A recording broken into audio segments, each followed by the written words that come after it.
The afternoon sun filtered gently through the haze above the city skyline, casting long golden shadows over the brick sidewalks and storefront windows. On a quiet corner, beneath the rustle of an old oak tree, sat a woman who looked like anyone else. Jeans, a soft jacket, hair pulled back simply. But underneath that calm exterior was the story of a survivor, a builder, a woman who had risen from almost nothing to become one of the country's wealthiest entrepreneurs. Her name was Alana Brooks, 42 years old, black, billionaire. But in that moment, she wasn't a business icon or a headline. She was just a woman trying to catch her breath. The street was nearly empty, save for the occasional passing car in the distance. She sat on the edge of a storefront stoop, her hands wrapped around a paper cup of coffee that had long since cooled. This was the rare part of her day that wasn't consumed by boardrooms, interviews, or expectations. Just quiet. For a moment, it felt like peace. Then the footsteps came. Heavy, sharp, deliberate. Alana's senses tightened. She looked up slowly as the figure approached. A man in a police uniform, broad-shouldered, early 50s, scowl already carved into his face before he even spoke. His nameplate read, B. Harlan, and his reputation in the neighborhood didn't need an introduction. He didn't bother with civility. "Got a reason you're just sitting here?" Alana didn't flinch. She'd been approached like this before, many times in different cities, in different clothes, with or without makeup. Her calm gaze met his. "I'm resting," she said simply. "This ain't a hangout spot," he replied, voice low and disdainful. "This is a clean part of town." She didn't rise. She didn't argue. She knew exactly what this was. "I'm not breaking any laws," she said, keeping her tone neutral, steady. But Officer Harlan wasn't interested in reason. He stepped closer, his hand hovering near the holster on his right hip. His eyes ran over her clothing, her skin, her stillness, judging, already deciding. "You people always got some excuse," he muttered. Alana's jaw clenched. Her grip on the cup tightened. She had been called "you people" more times than she could count. It was always code for something uglier. "I'm not doing anything wrong," she repeated, her voice firmer now. "That's not up to you to decide," he snapped. "I decide what's suspicious around here." A breeze swept down the street, rattling a newspaper against the curb. Alana didn't move. She knew how quickly these situations could go sideways. She also knew that backing down to injustice, especially the kind rooted in unchecked power, only gave it more room to grow. She raised her chin, eyes still locked on his. "You don't have the right to harass me for sitting in public." Harlan's smirk widened, but there was no humor in it. "You think you're smarter than me? That it makes you safe?" He leaned closer, just enough to let the weight of his badge, and the implication of force, hang in the air between them. "I said get up." He tapped his fingers once on the grip of his belt. It wasn't subtle. Alana's heart pounded in her chest, but her face didn't show it. She'd built empires while being underestimated. She wasn't about to let this man shake her now. She didn't move. Harlan's expression hardened. He reached out without warning and shoved her shoulder, forcing her back slightly. Alana caught herself, legs stiffening, coffee cup falling to the ground with a soft thud. That was it. The mask dropped. "You don't get to put your hands on me," she said, low and direct. "Don't tell me what I get to do," he barked. His hand shot out again, grabbing her wrist roughly and yanking her to her feet. Alana bit back a gasp as pain flared through her arm. "There's no one here to protect you," Harlan muttered close to her ear. "And right now, I'm the law." For a brief moment, the street felt endless, silent. She could feel her pulse in her fingertips. Then a voice cut through the tension like a razor. "Let go of her!" Alana's head turned. A man was standing across the street, phone in one hand, badge in the other. Younger, early 30s, clean cut but with a fire in his voice that wasn't about protocol. His name was Elliot Reyes, an off-duty investigator who had watched the encounter from a nearby bakery. Harlan didn't turn right away. His grip didn't loosen either. "I said," Reyes stepped closer, "let go of her. Now." There was a pause, long enough to make the tension nearly unbearable. Finally, Harlan let go, hand lingering a beat too long, then stepping back with a glare. "This isn't your jurisdiction," he said tightly. "It's not yours to abuse," Reyes replied. Alana staggered slightly, rubbing her wrist. her breathing shallow but her stance still proud. She glanced toward Reyes, offering the smallest nod of gratitude. Harlan turned to her again, voice like gravel. You got lucky. Next time, you won't have backup.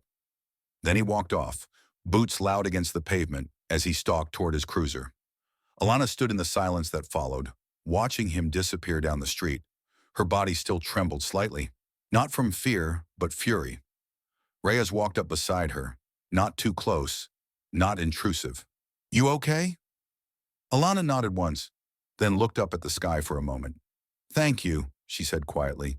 You're not alone, he answered. Not anymore. But even as he said it, they both knew something had just been set in motion. Something bigger than that street corner. Bigger than a single shove or a threat. This was the moment the story began, and it wasn't going away. While we're here, if you've got thoughts, I'd love to hear them. Comment below. And if this hit home, a like and a share go a long way. The patrol car's interior was colder than it had any right to be.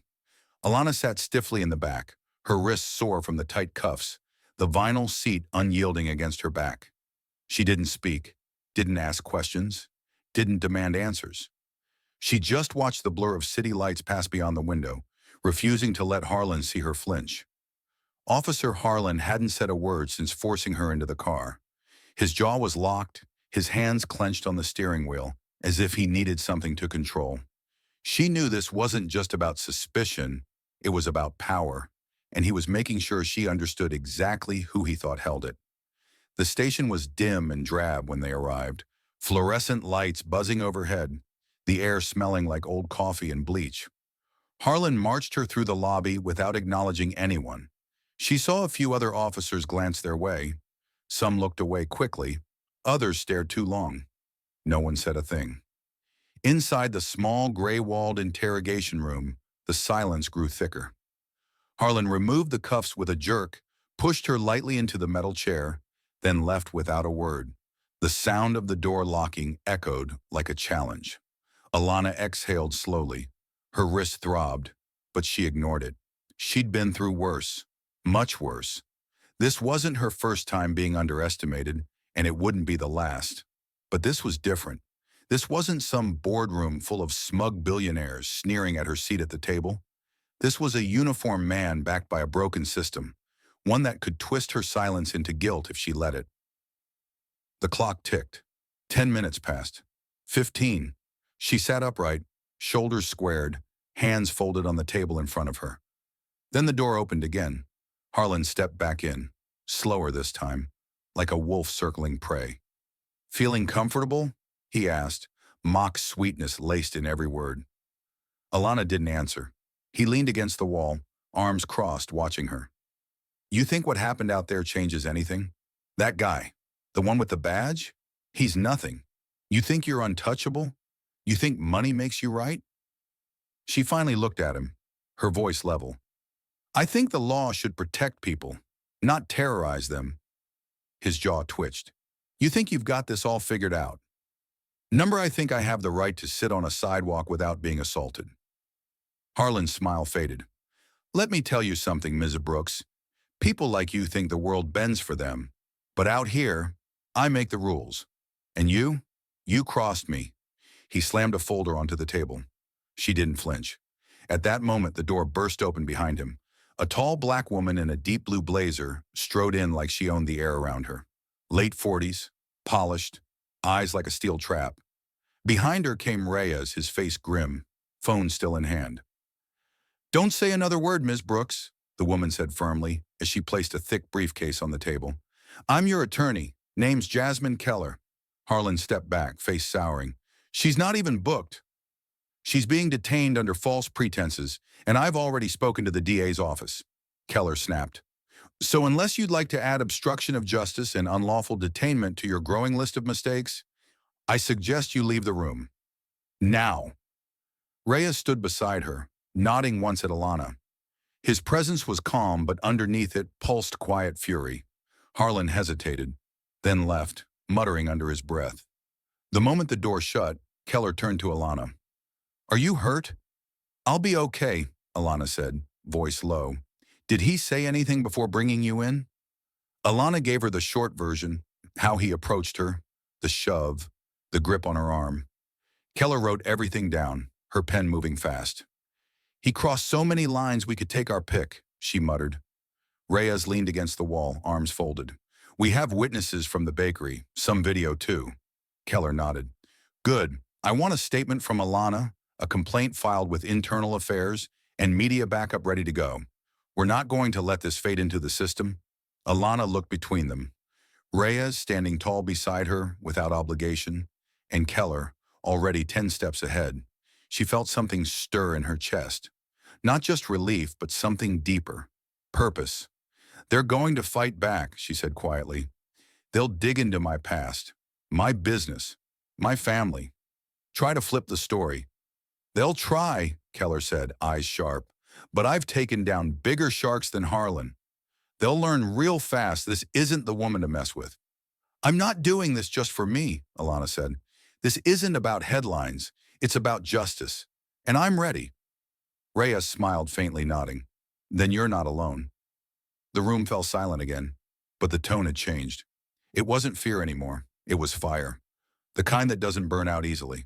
Outside, the city continued on. Cars rushing past, sirens wailing in the distance. But in that tiny room at the back of the precinct, something was shifting. This wasn't just a case now. It was a fight. And Alana Brooks had just taken her first step into it, not as a victim, but as a force to be reckoned with. The morning after the arrest, Alana sat by the window of her high-rise apartment, the city stretching endlessly below. Her phone buzzed every few seconds. Calls, texts, email alerts, news pings. Her name was everywhere. On one screen, a news anchor repeated the headline with a practiced urgency. Billionaire Alana Brooks detained by police after sidewalk encounter. Was it racial profiling or something more? On another, a live stream scrolled through comments by the hundreds. Some voices were uplifting. She's a role model. This was targeted harassment. Period. She handled herself with grace. She's showing us how to fight back. But others were vicious. She's rich. She should have kept walking. Probably staged it for attention. She's always wanted to be seen as some kind of hero. Alana closed her laptop gently. She didn't flinch at the hate. She was used to it. But this time, the pressure was different. Bigger. It wasn't just a misunderstanding caught on camera. It was a system pushing back the moment she chose not to stay silent. In the quiet of her living room, the door clicked open. Daniel Reyes stepped inside, phone still in hand, expression tight. We're getting a flood of responses, he said, dropping onto the couch across from her. And Jasmine's already booked time with 3 major outlets. They want to hear from you. Alana leaned back, eyes heavy. They also want to twist it, tear it apart. They'll ask why I didn't just leave, why I didn't say yes, sir, and walk away. Daniel nodded. They will, but you don't have to defend your right to exist in public space. That's the point. She stared out at the skyline again, remembering the sting in her wrist, the weight of Harlan's stare. I've fought for every inch of ground I've earned. And still, that man looked at me like I didn't belong on a park bench. Daniel's voice dropped, gentler now. You've always been a symbol, but this made it personal, for everyone watching. There was a knock at the door. Jasmine Keller entered, holding a leather folder thick with press briefs and legal filings. She wore the same crisp suit from the station, but her energy was sharper now, more urgent. Today's press conference sets the tone, she said, going straight to the point. You lead with truth, you speak with dignity, and we make it clear. This isn't about revenge, it's about accountability. Alana nodded slowly, gathering herself. I can do that. But you need to be ready, Jasmine added. They'll come at you sideways. Ask about your past, your business deals, whether this is all a distraction tactic. If you show any doubt, they'll use it against you. Alana stood, exhaling as she pulled her blazer over her shoulders. Let them try. That afternoon, the media room at the law office was packed wall to wall. Every local station, 2 national ones and a dozen streaming platforms had sent crews. Cameras lined the back wall. Boom mics hovered like vultures. Alana stepped up to the podium, Jasmine at her side, Daniel watching from just off camera. The murmur in the room dropped to silence. She didn't read from a script. She didn't need one. I stand here today not just as a businesswoman, not just as someone who's known success, she began, her voice clear and strong, but as a citizen, a black woman, a person who did nothing but sit quietly on a sidewalk and was treated like a threat. She paused. That officer didn't know my name. He didn't know my wealth. He didn't care. And that's the problem, because no one should need a title or a fortune to be treated like a human being. The room stayed silent, frozen in the moment. One reporter finally broke the stillness. Ms. Brooks, some are saying you're using this to raise your profile, to pivot politically. How do you respond to that? Alana met his eyes without blinking. I didn't choose this. I was targeted. And I didn't speak out to gain followers. I spoke because silence is complicity. If standing up for myself helps someone else find their voice, then I'll stand taller. There was a pause, then came the applause. Not from the media, but from the back, where citizens and staffers stood watching. It wasn't loud, but it was sincere. Later, back in the car, Alana let out the breath she'd been holding. Daniel looked over. You nailed it, Jasmine nodded. Now the real work begins. Alana glanced down at her phone. More notifications, more messages. But this time, she didn't feel alone in the storm. This time, the winds were shifting in her favor. The sun had barely dipped below the skyline when they returned to the firm. The energy in the room was still electric from the press conference, but Alana's mind was already spinning toward what came next. Statements, lawsuits, public pressure, all of it felt like the beginning of a long, steep climb. Jasmine was on a call across the office, speaking in sharp, clipped tones to a journalist who had twisted Alana's words into a headline that read more like an attack ad. Daniel was at the window, scrolling through a feed full of photos from the podium. Alana stood quietly, staring down at her coffee, untouched. Her thoughts drifted, not to her company, not even to the lawsuit, but to the way Harlan had gripped her arm. How effortless it was for him, like she was furniture, like she didn't matter. A knock echoed at the office door. Daniel looked up, frowning slightly.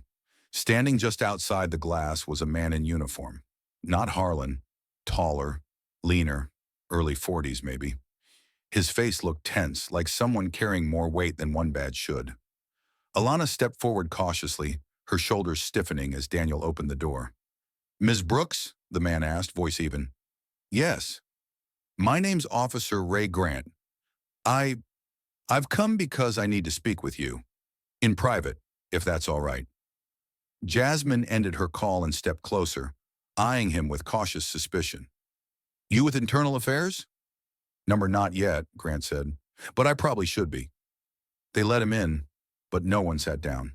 Grant stood near the window, avoiding eye contact for the first few seconds. Then he finally looked directly at Alana. I've worked with Harlan for almost a decade, he said quietly. I know what he is. I've seen it. I've watched him bend the law, threaten civilians, ignore protocol. Daniel's voice cut in, sharp. And you said nothing? Grant didn't blink. I stayed quiet, like most of us do. It's not right, but it's the truth. Alana didn't answer. She just stared. You came here to confess? Jasmine asked, arms crossed. Or to clear your conscience? Grant shook his head. I came here because when I saw what he did to you and how you stood up anyway, I realized my silence makes me part of the same sickness. He took a breath. I want to help. I'm willing to testify, not just about what happened to you, but about everything I've seen over the years. The reports he buried, the body cams he lost, the complaints that vanished. Alana's voice was steady. You understand what that means for you. I do, he said. I've got 2 daughters. I teach them to do the right thing. And every time I stay quiet, I make myself a liar. Jasmine stepped forward, her lawyer's instinct kicking in. We'll need your statement in writing. We'll need details. Names. Dates. You'll have them. Alana's expression softened slightly. Not trust. She wasn't ready for that. But something close to it. Why now? She asked. Grant looked her in the eye. Because you made it impossible to keep pretending.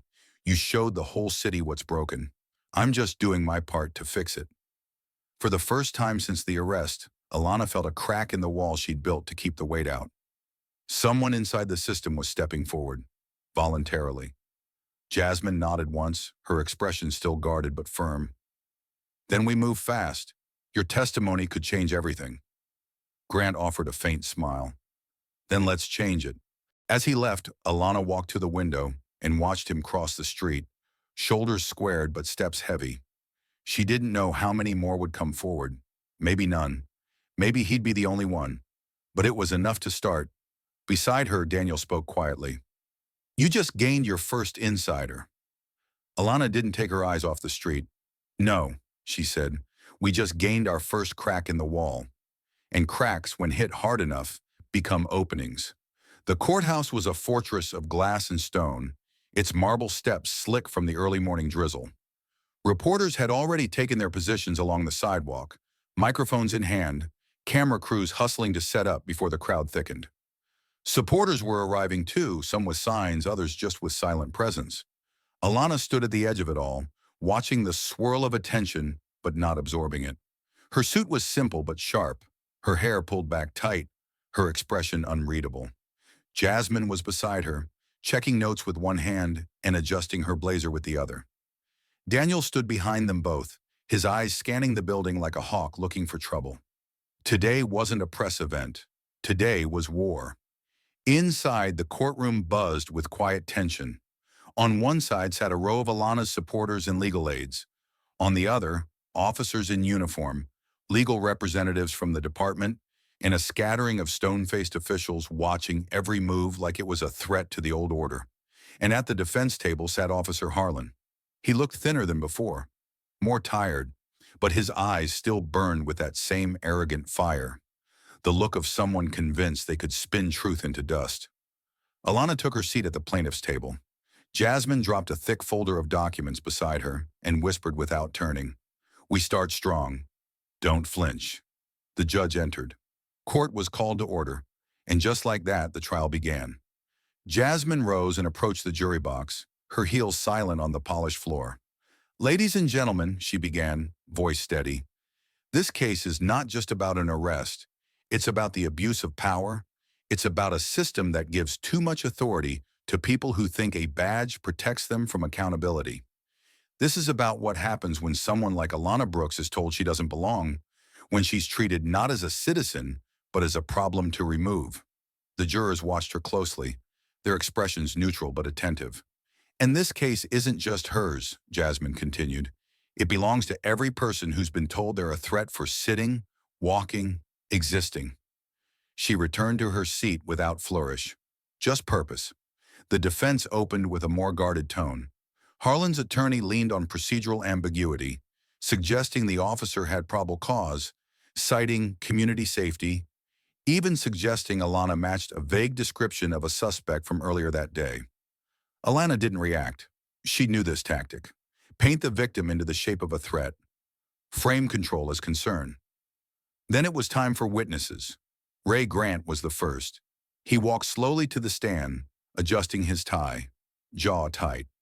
The courtroom held its breath. "I've worked alongside Officer Harlan for 9 years," he began, "and in that time I've seen a pattern of excessive force, verbal intimidation, and selective enforcement." He recounted past complaints that went nowhere, files that vanished, body cam footage that never made it to internal review. Harlan knew how to work the system, Grant said, but worse, he knew no one would stop him. When asked why he hadn't come forward before, his answer was clear. Fear, pressure, but watching what happened to Miss Brooks, I realized silence makes me guilty too. Jasmine gave him a respectful nod as he stepped down.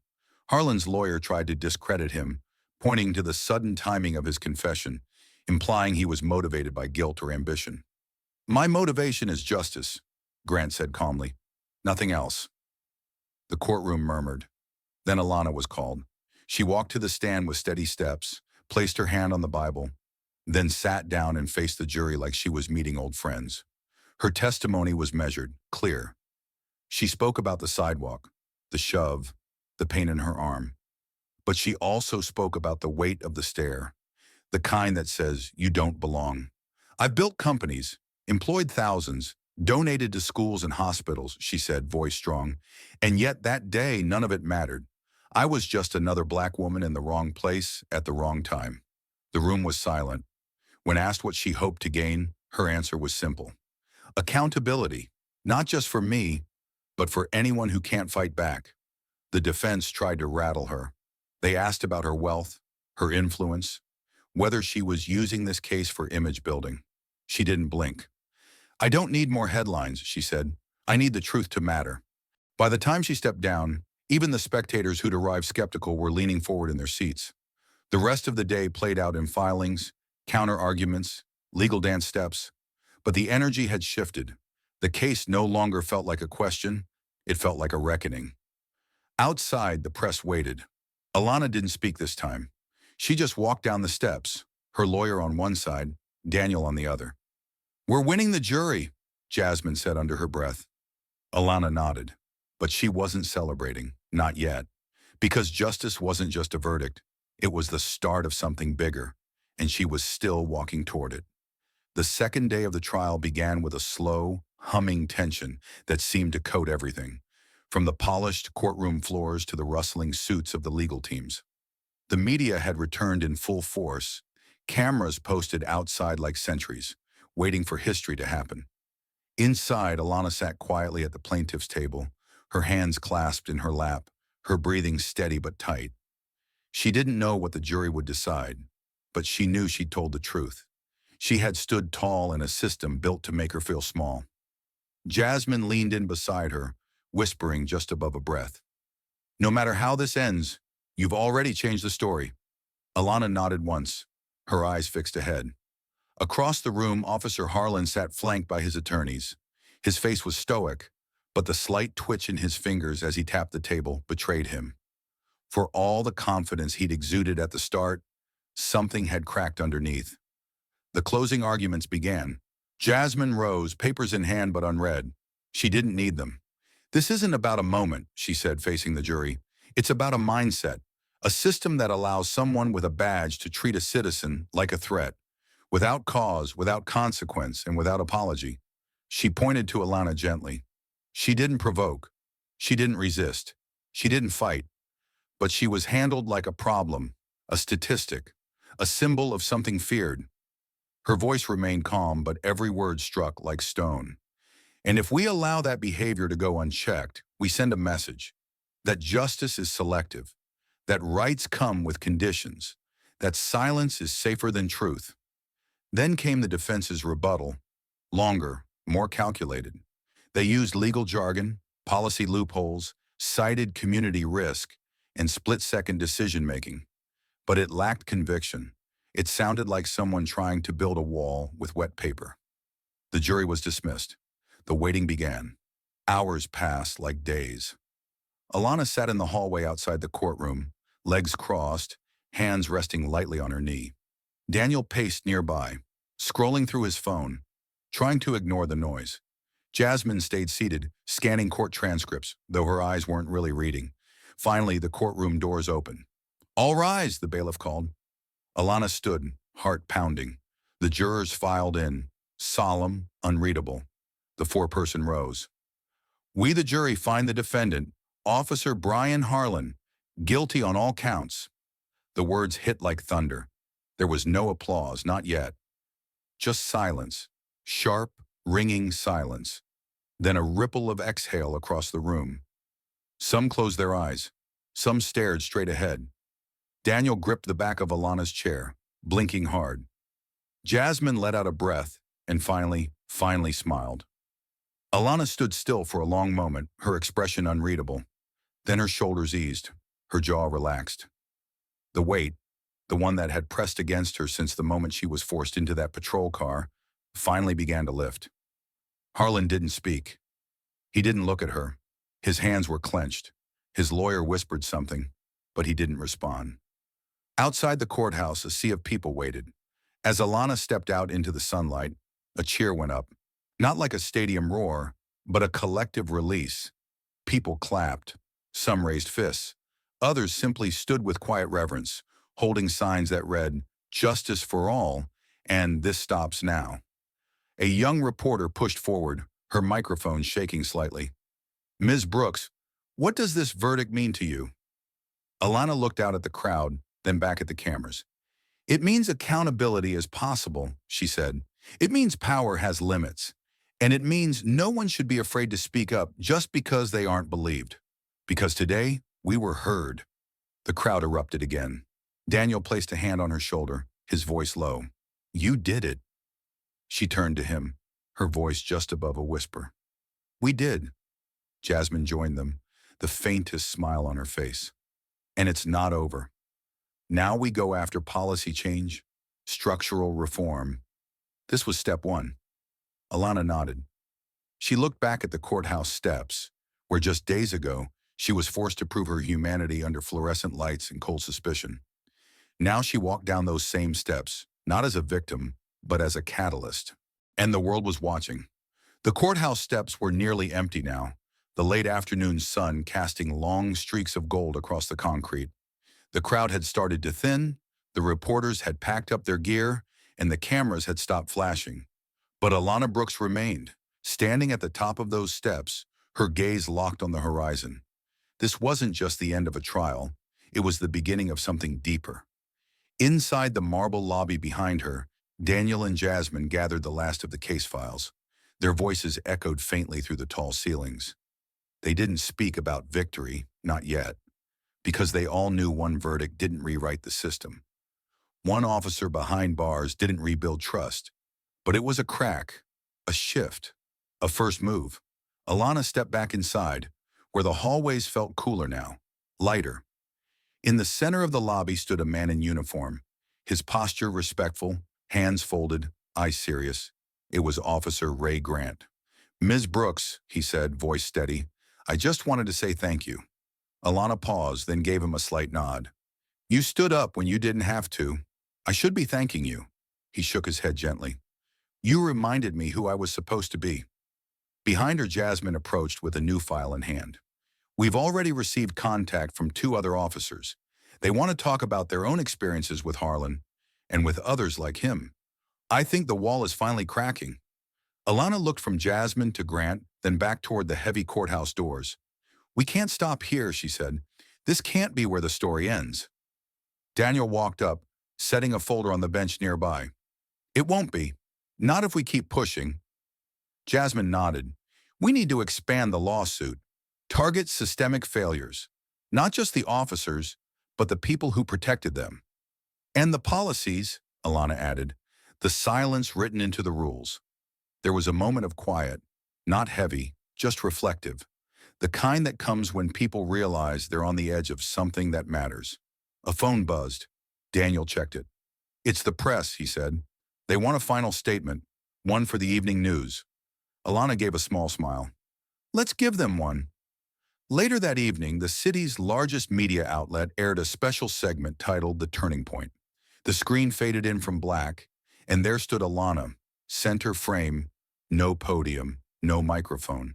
Just her, backlit by sunlight, framed by courthouse pillars. Her voice rang out, clear and calm. Justice isn't a trophy, it's a right. But in this country, for too long, it's been a privilege, granted to some and withheld from others. What happened to me happens to people every day. People without cameras, without lawyers, without a voice. She looked directly into the lens. What we won today wasn't just a verdict, it was visibility. It was the beginning of accountability. But if we don't push forward, if we don't demand change from the top down, then we've learned nothing. Clips played over her words. Supporters outside the courthouse. Grant walking into court, Jasmine flipping through documents, Daniel whispering encouragement in the hallway. I'm not fighting just for myself, Alana continued. I'm fighting for the kid too scared to report what happened, for the mother who lost her son to a routine stop, for the man who can't walk to work without being treated like a threat. Her image faded slowly as the screen returned to black. Then came the words, speak, stand, change. In the weeks that followed, the story exploded beyond the city. Schools hosted panels on civil rights. Local police departments opened internal reviews. National outlets debated policy reform and the role of bystander accountability. More voices joined the conversation, some allies, some critics, but the silence had broken. Jasmine returned to her firm with a waiting list of new cases, many from people who had watched Alana and found the courage to step forward.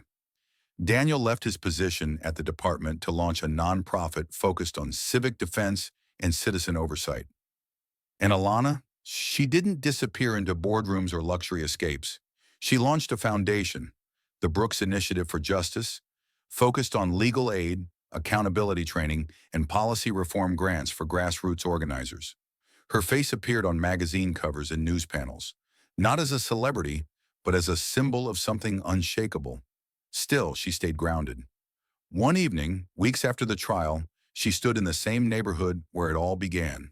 Same sidewalk, same quiet corner, same weathered brick steps. Only this time people saw her, not as a stranger, but as someone who belonged. An elderly man passed by and tipped his hat. A teenage girl waved from across the street. Alana sat down on the steps.